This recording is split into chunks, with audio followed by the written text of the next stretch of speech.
NBC Montana News at 5 starts right now. A developing story out of Lolo tonight. We told you first today, the Missoula County Sheriff's Office is investigating two separate reports of an attempted child abduction. We're told in both instances, a man asked a girl if she wanted a ride. Here's where it happened. The first one near Lolo School and the second at a gas station. Brady Brewster is in Lolo with a breakdown of how it all happened. Brady. Thanks, Laurel. We told you first online today about two incidents in Lolo involving a man asking girls if they wanted a ride. I've been in close contact today with the Missoula County Sheriff's Office and Lolo School Superintendent Ollinger. They say the first incident was reported to police on Tuesday. It involved a young girl who was presumably walking home from school on the south side of town near the McDonald's. She was approached by a man in a white van who offered her a ride home. She said no, and the man left. Another incident happened at a gas station in Lolo. A 19-year-old girl was approached by a man in a box truck. He asked her if she wanted a ride to class. She declined, and he left the area. It's unclear if these incidents are related, but the Sheriff's Office is working closely with the school administrators to continue this investigation. Both of these organizations say the biggest takeaway here is to talk to your kids about what they should do if they're approached by a stranger. Superintendent Ollinger also said a notification was sent out to parents and teachers today. We have that for you on our website at nbcmontana.com. And the Sheriff's Office wants to remind you that if you see any suspicious activity, report it directly to 911. Reporting in Lolo, Brady Brewster, NBC Montana. Missoula County Commissioners caught an earful today about a proposed countywide gas tax on the June ballot. It's estimated a 2-cent a gallon tax would generate $1.1 million for Missoula. Officials say the money would be split between the county and city and pay for roads and infrastructure improvements. Figures estimate that non-residents visiting the county would generate around $400,000 of total revenue. That means residents would add the other $700,000. And tonight at 6, we'll tell you what residents had to say about it. Montana law enforcement will soon have a new life-saving tool. Governor Bullock announced a $6 million grant from the Leona and Harry Helmsley Charitable Trust. This will provide 2,200 automatic external defibrillators, or AEDs, to law enforcement and first responders around the state. AEDs are portable devices that can deliver electric shock to someone who is in sudden cardiac arrest. The sooner an AED is available, the better the chance of survival. In Montana, police often arrive to a scene before paramedics. The survival rate is more than 10% higher for someone shocked by law enforcement than by EMS crews. Officers are already trained on how to use these devices, but many have never had one before now. For all of us, being able to have them in our cars, the biggest impact is being able to provide a better service to the residents in the areas that we work throughout the state of Montana. It'd be, we can get to the scene faster than EMS typically can. So while we get there, we're trained in all this stuff. It's just better to have us be able to use our training and kick that into place. 135 organizations will receive AEDs over the next few months, and this includes Highway Patrol, Campus Police, Tribal Law Enforcement, County Sheriff Offices, local city police agencies, and game wardens. Recipients will receive initial and ongoing training. Well, right now, a live look over Dillon from our NBC Montana weather camera. A wonderful, pleasant day out there overall. A lot of blue sky in Dillon. To find out what the weather will bring later tonight, we now go to Chief Meteorologist Mark Haka. He's live in the Weather Center. Mark. It is a nice quiet evening around western Montana. In fact, the entire western United States being influenced by a very large area of high pressure. And that means clear to partly cloudy skies, mild days and chilly nights through early Saturday. The outlook for the next few hours in Missoula, we will be around 42 at 6 o'clock, dropping to the 30s at 8 and 32 at 10 o'clock. And in the Bozeman area, 36 at 6 o'clock, temperatures dropping into the upper 20s at 10 o'clock. So looking good and outstanding weather tomorrow. Then some changes coming our way, especially Saturday morning. I'll break it down for you, tell you what we're expecting this weekend and beyond. All right, thanks, Mark. Take a look at this. This was taken in Big Fork, Montana, and this is the view from Gordon Farm. Gorgeous colors that you can see there in the sky over the mountains. Many thanks to Julie for chiming in this photo. If you have any photos you'd like to share with us, just send them to nbcmontana.com/chime-in. And a reminder, as always, to download our NBC Montana News and Weather apps for your mobile phones and tablets. They're free in your Apple or Android app stores, and then our severe weather alert team can keep you updated around the clock. Columbia Falls voters will decide whether to approve a resort tax. That will be on the June ballot. The 3% tax would target tourist-related items like alcohol and restaurant meals. Backers say the tax will raise about $450,000 a year. National Slam the Scam Day is on March 5th, and the Social Security Administration wants you to be aware of imposter scams, specifically Social Security scams. Many of you have received a call from someone claiming to be from the Social Security Administration. Hopefully you recognize the call as a scam. These calls seem to be random, targeting every age group. People are encouraged to ignore or hang up and then report the scam. The Bitterroot Humane Association in Hamilton is asking for donations in extra large crates to fly as many as 14 Husky and Malamute dogs to North Carolina.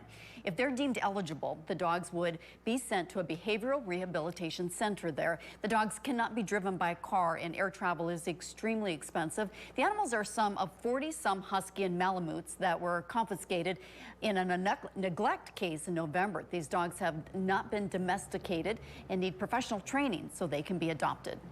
They have the time and the resources to be able to do that. Unfortunately, our staff, with the other animals that we have coming in, we don't have the time to spend with them daily, and we don't have the resources and that ability to be able to train them properly to get them adopted. Saltzman says anyone who chooses to give these dogs a home needs to be educated as to their proper care. She says they're sweet, but they need a great deal of attention and exercise. She does not recommend homes with small children or other animals. The shelter has adopted some of the dogs to a number of new owners in Montana. 5 adult dogs are still eligible for adoption. All 24 puppies that were confiscated have been adopted. If you're interested, contact the Bitterroot Humane Association at 406-363-5311.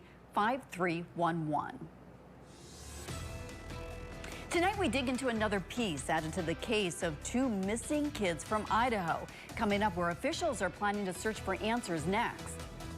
A veteran political correspondent suspended after spouting off about politics. I'm Atra El-Nashar with his comments and how they're causing quite the controversy here at CPAC, one of the largest Republican gatherings of the year.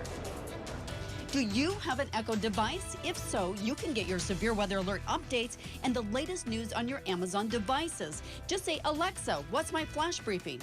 But first, here's what you need to do. Download the Alexa app, go to settings, select flash briefing, and search for NBC Montana.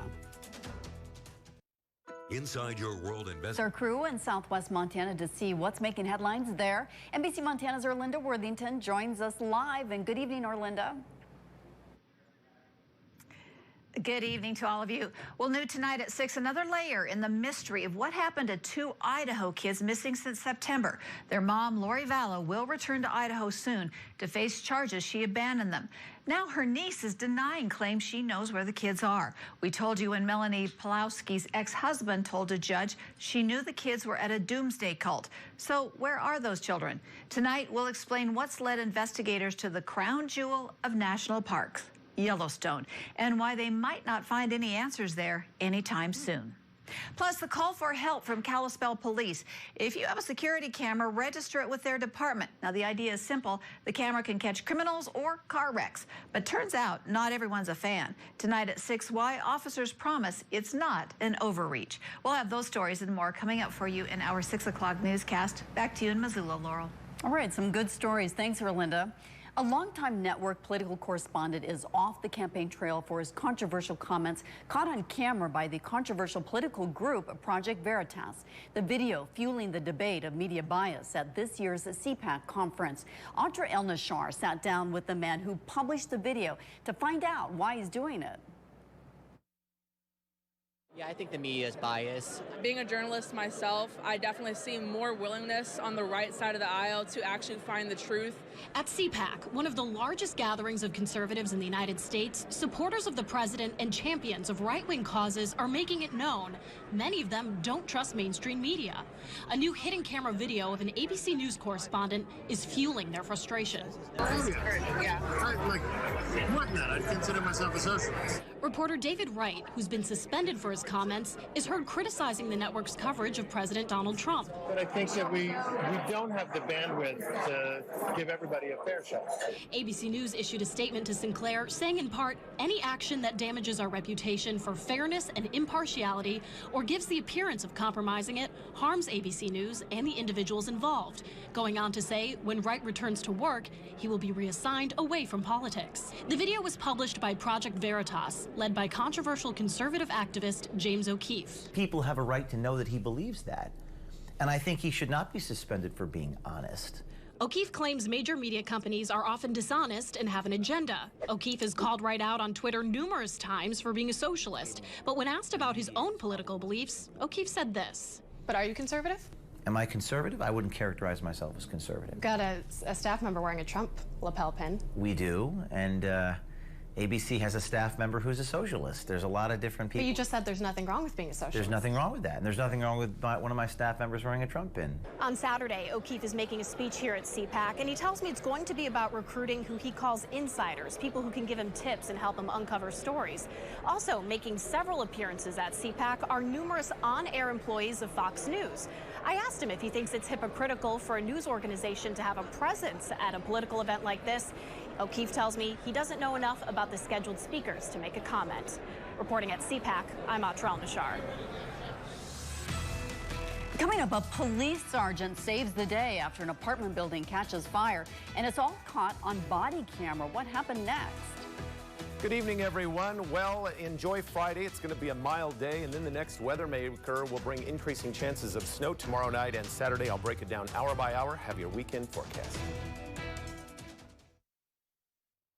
This segment of the news. New tonight, a heroic rescue after a fire breaks out in a Kansas apartment building. An officer races in to save the day. Shannon O'Brien has the story. 20 of them arrived. We got lots of smoke. That is Overland Park Police Sergeant Tim Tinnen in front of an apartment door, smoke seeping out. Is anybody in there? With the report of a woman inside, Sergeant Tinnen uses a battering ram to bust open the door.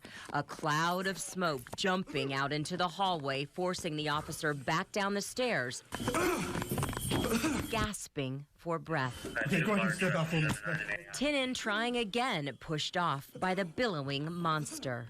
Knock the door open. There's too much smoke. I can't get in. I couldn't believe all the smoke that came out of it because I didn't know it was burning like that. Jackie Luster is the other man in the video helping Sergeant Tinnen.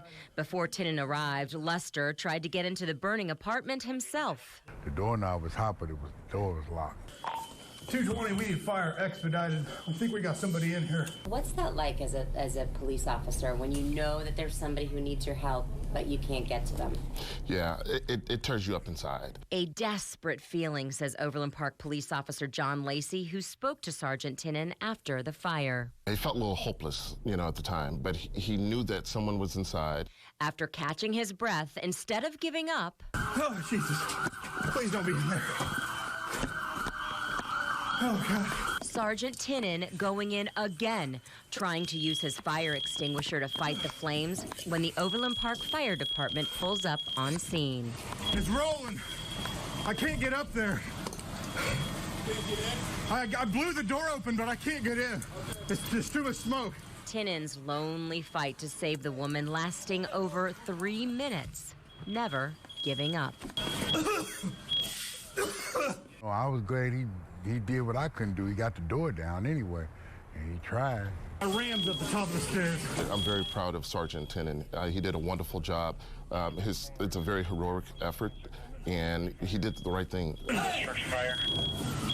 Just find something to prop that up. Yeah, sure. Wow, incredible there. Shannon O'Brien reporting. Here's a live look over Missoula from our Clearwater Credit Union weather camera, and a nice evening overall, but I see some clouds moving into the region. To find out what's next, we now go to Chief Meteorologist Mark Hake. He's live in the Weather Center. All right, well, good Thursday evening, everyone. We still have some very nice weather through tomorrow. Get outside if you can. Tomorrow, an outstanding day, mostly sunny and mild. And then that changes. A strong cold front moves in. Windy weather on Saturday, gusts up to 30 and 35 miles per hour, and a chance of some rain and snow. I think the heaviest of snow will be confined to the mountains. And we have milder air building across the western United States. And by tomorrow, that is going to be moving into our area. So it'll be one of the mildest days we've seen thus far this season or this year. Enjoy it, because then Saturday rolls in. Western Montana will start cooling, whereas eastern Montana is going to still be on the mild side. So Saturday, the front will be about right here, ushering in the cooler air behind it across our area. And precipitation chances, yes, they are going to increase, but not a huge chance. Just a chance from time to time, especially Saturday and especially in the morning. We will have a chance of some rain and snow, but this is not going to be a major storm by any means. But nonetheless, we're going to be putting some snow up in the higher elevations. That's good news, adding to the snowpack. In both parks, we'll see the heaviest snow, 6 inches or more. A lot of the valleys will not see much snow, although we could see a trace up to 2 inches in some of the valleys. Winds will be gusty in general. This is 5 o'clock Saturday afternoon, 10 to 20 miles per hour, but on occasion gusts up to 30 and 35 miles per hour. The windiest sustained conditions will be over north central and northeastern Montana, the infamously high wind prone areas of the High Line and northern Rocky Mountain front. Look at this. Missoula looking good with 45 degrees. That is near normal for this time of the year. 38 Bozeman. We have 42 in Butte, and it looks like winds are under 10 miles per hour. Partly cloudy. 44 right now at Kalispell. 30 at West Yellowstone, 43 Dillon and Salmon. Yes, an inversion, still below freezing there at 31. 57 though, and that's some of that milder area out to the west that will be pulled into the area, at least briefly, one day before a cold front arrives. Right now, winds, almost every day, it seems like Dillon is the windiest across Nbc Montana right now. Sustained winds at 18 miles per hour. Nice shot of an elk herd. Jason Tucker chiming this in on Montana Photos. Go to nbcmontana.com/chime in. Maybe I'll show your pictures on air and or online.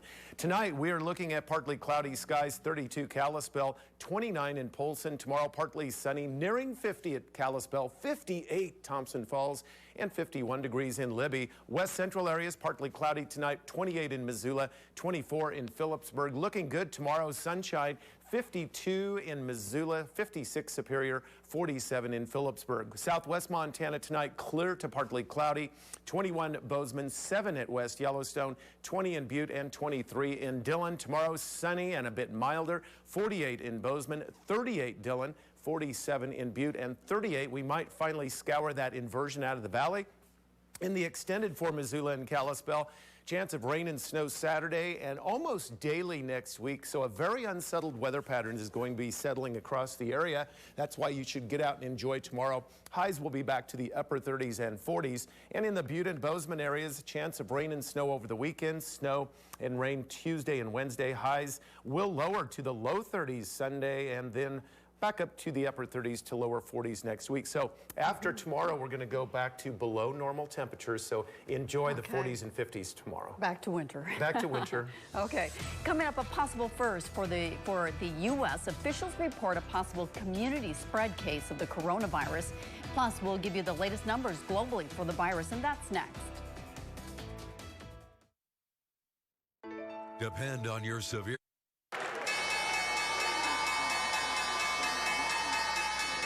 Stocks have turned sharply negative as coronavirus fears continue. The Dow posted its worst one-day drop ever, losing nearly 1,200 points. All three indexes were down more than 4% when the closing bell rang today. For the Dow, the decline was particularly bad. It has lost 10% from its recent peak, putting the index into correction. The S&P 500 is also in correction. All three are on track for their worst week since 2008. Now, a new case of the coronavirus confirmed in Northern California California is possibly the first instance in the U.S. of community spread. Officials say a patient from Solano County is being treated at UC Davis Medical Center. What makes this case so concerning is the patient had no known exposure to the virus through travel or close contact with a known infected individual. Federal officials have been working closely with state and local partners to respond to this latest case. Despite the case of so-called community spread, California health officials say the health risk from the coronavirus to the general public remains low. At this point, it's unclear how and where the patient got sick. And so that suggests that the virus is out there in the community, and that means pretty much that everybody's at risk. We don't know who might be carrying it. We don't know who we could get it from. Here's a breakdown of where all confirmed cases are. This is a global map showing the different locations. There's 50 places in total with confirmed cases globally. In the last 24 hours, there's been over 1,000 new cases, bringing the global total to 82,294. Just in China, there's over 2,700 deaths, and outside of China, 57. The World Health Organization assesses the risk as very high in China and just high on a regional and global level. We'll keep following this and bring you updates. Coming up next, what we're working on for our later shows. But first, here's what's coming up on NBC Nightly News. Ahead for us, the new coronavirus case in this country raising questions about transmission and adequate testing for the disease. Also, new developments in the search for 2 missing kids after their Idaho mother was arrested in Hawaii. More on Nightly News. As a struggling actor, New tonight at 6, this Missoula man is behind bars, accused of threatening city council members. Now, 3 council members listed by police as witnesses asked Brandon Bryant to be released. We'll have that story coming up tonight at 6. All right, just wanted to point out the wind